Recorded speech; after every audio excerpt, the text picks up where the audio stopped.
Let's talk sports at 321-309-9590 or toll free at 772-664-9590. Now more of the Mark Moses Show. Hey, welcome back to the show. And right now joining us here on the Club 52 hotline, a very nice man from the state of Michigan to talk the NFL draft, recap, and everything. His name is Nolan Vasan, the NFL Draft Geek, and the website is NFLDraftGeek.com. Nolan, how you doing today, man? Doing real good, Mark. Recovering from a busy but big weekend. Let me start with this. The TV ratings came out for Thursday, Friday, Saturday, and especially that Thursday night. Were you surprised by how well it did in the ratings compared to, the NBA and the NHL playoffs? I mean, just double with the TV ratings? No, and I think it was a great year for the NFL draft. There was just so many storylines and also so much uncertainty because the Texans at the top did a great job, kind of bluffing all the way down to the end. Right about Thursday morning, Wednesday evening, we knew they were going to take Clowney. But up to that point, they had a pretty good poker face, so everyone's want to see what's going to happen. Then, obviously, you got Johnny Manziel, who's just the star of stars in the sports world, and, he even gets into pop culture, so that got that drawn in, and just how big the NFL is. They just dominate in everything. No matter how much people complain about the rules and this and that, they're addicted. And it was a good night for them, the way they've set this up. Thursday night, they dominate the coverage.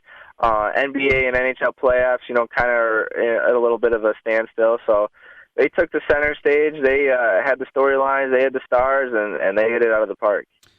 Well, you talk about Johnny Football. When the Cowboys were on the clock, I was seeing reports where another 1 million people bombed in to see what was happening. Wouldn't that have been like the greatest moment in the history of sports television if he went?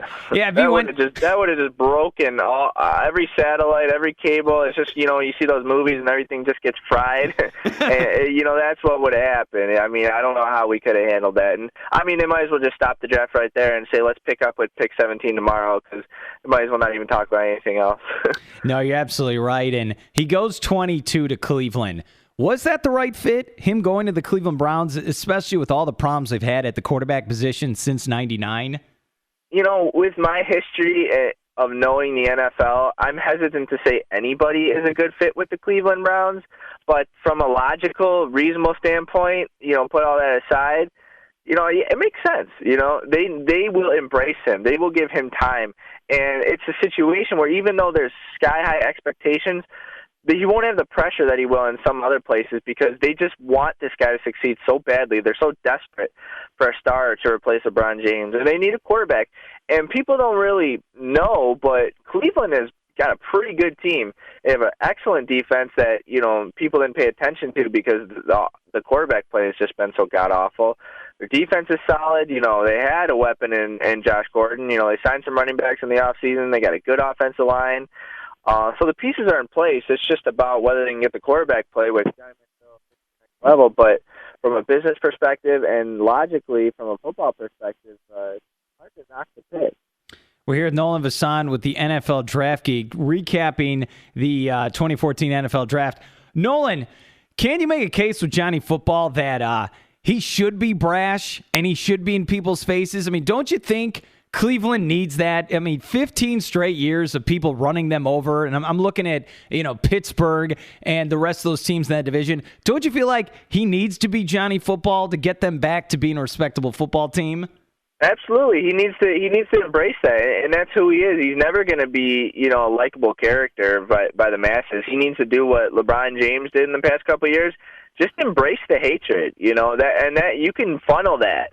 And that can work well for you because when teams are talking about you, they're talking about this, the other team is focused on you, they may not, there's 52 other people on the Cleveland Browns that can play, and that could work in their favor. At the same time, like I said, the city will embrace it. They need something like that. They need an energizer bunny of sorts. They need somebody to just inspire some life in that city, to the fan base. It's the type of fan base that's just kind of is always waiting for something bad to happen. They've got that viewpoint based on what's happened in the past. I know that very well here in Detroit. So I think it would be great for him. Just embrace it. Get all the haters. Pile them up, and just and in the end, the only thing that matters is whether you can play or not. So he can play, it doesn't really matter. So just go for it, do his best, and he shouldn't change for nobody. Well, I was talking about Michael Sam to open the show. Goes to the St. Louis Rams in round 7. They're loaded at the defensive line position. What are your thoughts then on Michael Sam? I mean, this is going to be an uphill battle for him to make the team, right? Yeah, everybody's making such a big deal about this moment, but it's really the beginning. This is just the beginning of the road for Michael Sam, because he's just been drafted now, and he's proven just as much in the NFL as Johnny Manziel. Nobody's proven anything. This is the start of the line for him. So it's just all about football, and I'm looking forward to seeing him actually play football instead of just talking about the politics and all the off-field stuff. I want to see if he could play or not. To me, in all honesty, I don't think he can. I don't think he's going to make the team, especially in St. Louis, where you said where they've got an already very deep defensive line. The interesting thing to me, unfortunately, going back to the off-field stuff, is whether or not, what's going to happen if St. Louis decides to cut him. What backlash there will be, what's going to happen. All these people, I already heard that he sold the most jerseys out of any prospect in the draft so far. So it's going to be a big deal if St. Louis decides to cut him. And there's going to be a lot of other factors there, but I want to see him play, and I'm looking forward to see how this turns out, because this is unprecedented territory for all of us. How about the number 1 pick in the draft, Jadeveon Clowney? I mean, he's been hyped since the dude was in high school. Do you feel like the Texans made the right pick, going safe and just going with maybe the best player available? Absolutely. There's no reason to think outside the box. There's no reason to overthink this. Jadeveon Clowney is the best player to come out of this draft. He will be the best player. He's the most talented player. He's the best athlete. I think he's going to live up to the hype. I really do. Watching this guy play, watching him this past year, everybody criticized him and said his stats were down, his motor's down, and I'm calling BS on that. If you really watch the tape, you would see this guy fighting through triple and quadruple teams on a regular basis and still blowing up plays. So, yes, the stats weren't there, but if you watch him play, he dominated last year, even though he didn't have the stats to go with it. So, to me, you pair that guy with J.J. Watt, you got Brian Cushing next to him. They drafted Lewis Nix, defense tackle out of Notre Dame. That is just an absolutely disgusting front seven for Houston. I think he's going to be outstanding. I think he's going to live up to the hype. Okay, who's their quarterback then? This is my only question. I'm putting you on the spot. All right, you could stop the other team, but who's throwing the ball for them?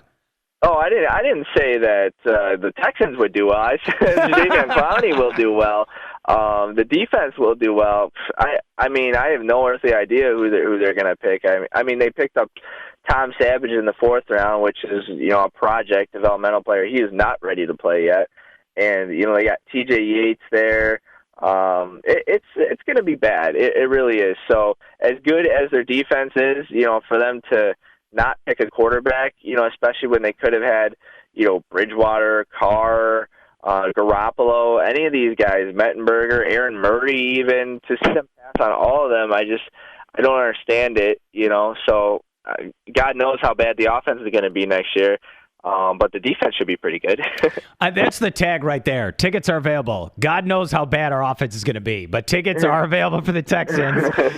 Nolan Vasan with the NFLDraftGeek.com. Follow him on Twitter. It's a good one, NFL Draft Geek. You bring up quarterbacks, got to go here in the state of Florida. Jacksonville, with their poker face, went with Blake Bortles from Central Florida. Did you like this move at number 3? I mean, is this the right guy to save Jacksonville? That was the biggest, the first shocker, really, I should say, of the draft, because apparently Bortles was their guy all along, because he was going to be there. There was no chance he was ever going to go 1 or 2, so he was their guy all along, and they committed to him. To me, I definitely would have went with Khalil Mack, the outside linebacker out of Buffalo, just a beastly pass rusher. As much as I love Clowney, Khalil Mack wasn't that far behind. To me, he reminds me of Von Miller. I think he's going to be a dominant impact player. And for Gus Bradley, coming from Seattle, a defensive-minded coach, seeing pass on him was really a surprise in my mind. But obviously, Jacksonville needed a quarterback. Blake Bortles has all the physical tools, but I don't know if he's quite ready yet. I really don't. Physically, he compares to Ben Roethlisberger. Mechanics need a lot of work. Is playing in a pro-style offense, that's going to take some time. And they picked him at number 3, so there's going to be a lot of expectations on him. I liked him more in that 10-20 range, honestly, and I think he needs time. I think he needs to sit, but I don't know if he's going to get that in Jacksonville. So, Bortles definitely has got a lot of potential, but I have a tough time with them turning down Khalil Mack, especially with, like what I said, you could take Mack at number 3, then you can come back in the second round and take Derek Carr, take Jimmy Garoppolo, take one of these guys, even, A.J. McCarron.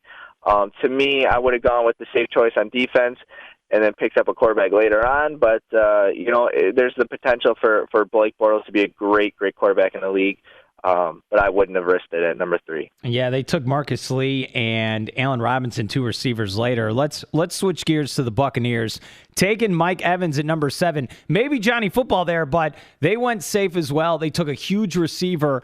Do you feel like Evans was the right pick, and can he contribute right away? Because I know that's what the Buccaneers fans want. Yeah, absolutely. That was exactly the right pick. The Tampa Bay Buccaneers ranked dead last year in scoring offense, and now by drafting Mike Evans to pair with Vincent Jackson, they have 2 of the biggest wide receivers, those twin trees, just like Lovie Smith had it in Chicago with Jeffrey and Marshall. Then in the second round, they go out and pick up Austin Seferian-Jenkins, a 6'6" tight end out of Washington. So you look at bringing in Josh McCown from Chicago, who played really well last year. You give him Mike Evans, you get him Seferian-Jenkins with Vincent Jackson's already there, and man, all you gotta do is throw that ball up in the air, and one of those guys is gonna come down with it. So I like the pick. We've talked before. I'm not willing to risk Johnny Manziel. He will either be great or he will be awful. There's no middle ground there. So to me, I wouldn't have risked it. So I like the pick of Mike Evans. A solid pick. He makes the offense a lot better. And, man, you get in the red zone and you get those 3 targets, man, good luck stopping that. Are you shocked that the Buccaneers did not take a defensive player? I don't even believe that. My producer was writing this down for me, some of these notes, and I'm like, that's not true. And then it is. I mean, what are your thoughts? They went all offense in this draft. Yeah, I mean, their defense was good last year. There's no doubt about it. You look at them, you got Levante David, you got, they had Darrell Reeves, they don't got him anymore, but they got a strong defensive line. And they spent even more money on the defense in free agency. So, it's always a little surprising when you see, 6, I'm not sure if they had 6 or 7 picks, maybe 5, something like that, and spend them all on offense. That's a little surprise. But the offense was the problem in Tampa Bay last year. It wasn't the defense. You watch that team, they had a pretty solid defense. They kept them in a lot of games, but it was the quarterback play that killed them. So they got McCown, and they surrounded him with all the weapons he needs to succeed, and the plan is in place. All right, I got 2 more for you. I know you're a busy, man. I appreciate coming on. Nolan Vasan with the NFL Draft Geek is the website. The Dolphins, our other team we cover here in the state of Florida, they took 2 offensive linemen with their first 3 picks. Was this a no-brainer, especially with the problems they had last year with Jonathan Martin and Incognito? Yeah, well, definitely the offensive line needed help, but I'm never a fan of reaching for need. I mean, yes, you have a needed offensive line, but if the best player on the board is not an offensive lineman, you don't reach for somebody who's later on, which is what I think they did with Jawan James in the first round. James, 4-year starter, right tackle, he'll be solid, but he's not an impact player. He's not a difference maker. He's not somebody you want to pay, down the road $6-7 million a year. He's a good player, and there's nothing wrong with that. But he's the type of guy you get in the second or third round. The first round, there was better players available on defense. If you want to get some more playmakers on offense. And in all honesty, I thought there was better offensive linemen on the board than Jawan James. However, he will help. There's no doubt about it. You got Brandon Albert. In the third round, they picked Billy Turner out of North Dakota State, who is actually a pretty polished offensive lineman for coming out of the FCS. So I like that pick in the third round. Wasn't a fan of Jawan James in the first, but definitely the offensive line should definitely be better at the very least. Jarvis Landry, wide receiver out of LSU, he went 63rd overall, second round. What's your scouting report on this guy? I mean, can he help the Dolphins? I love Jarvis Landry. I absolutely love Jarvis Landry. So go to NFL Draft Geek and read my scouting report on Jarvis Landry because he played like a first-round pick at receiver last year. He timed, I don't know what happened, but his 40-yard dash times and workouts were just atrocious at the Combine and at his pro day, but I don't care about that stuff. I watched the guy play. He has made some of the best catches I've seen any wide receiver make. He's got absolutely hands of glue. He doesn't drop the ball. He's physical. To me, when I watch him on the field, he's got enough speed to create separation. So at the end of the second round, I thought Jarvis Landry was a great pickup for the Dolphins, and I think he'll be one of the steals of the second round. All right, let me end with this then. What about the running back position? Is it ever going to have a first-round pick ever again? Or are those? I mean, is it like the fullback? Is it like the fullback where the position just died? I mean, what's going on here? No, it's been kind of the perfect storm for the media because, yes, NFL teams are devaluing the position. But over the past couple of years, there just haven't been a bunch of great running backs coming out. But next year, it's going to make a bounce back. You look at Todd Gurley, running back out of Georgia. Yeah. He's coming in the draft. T.J. Yeldon, running back out of Alabama. He's coming in the draft. Melvin Gordon from Wisconsin, rushed for 2,500 yards in the first 2 years. He's coming in the draft. All three of those guys will be first-round picks, as long as barring injury. You got Marshall and T.J. Yeldon especially. Those are two dominant running backs. So next year, they'll make a little bit of a comeback. But at the same time, these NFL teams, which especially with how much these running backs get hurt, they don't want to invest a first-round pick when you can take an offensive tackle who will be with you for 10 years. You take a good running back, and if he's not Adrian Peterson, he played 3-4 years for you, and he's gone. And when they fall off the cliff, they fall off the cliff fast. So, yes, the running back position is devalued, but I think you'll see it make a bit of a bounce back next year with Marshall, with Gurley, and T.J. Yeldon. Yeah, good stuff. Nolan Vasan, NFL Draft Geek. Follow him on Twitter at NFL Draft Geek. It's a really good one. Nolan, I appreciate your insight. Have a good day, and let's get you on again sometime. All right, man? Yeah, absolutely. Always enjoy talking with you, Mark. It's been a good partnership. So keep up the good work. Check out our stuff at USA Today. We did the entire full 7-round review for USA Today. It's coming out on Wednesday. So go pick that up, support us. So we gave grades for every team, see what grade we gave for you guys, and even the 7th-round picks we wrote analysis on. So I'll be in USA Today this Wednesday. All right, man. So thanks for having me on, Mark.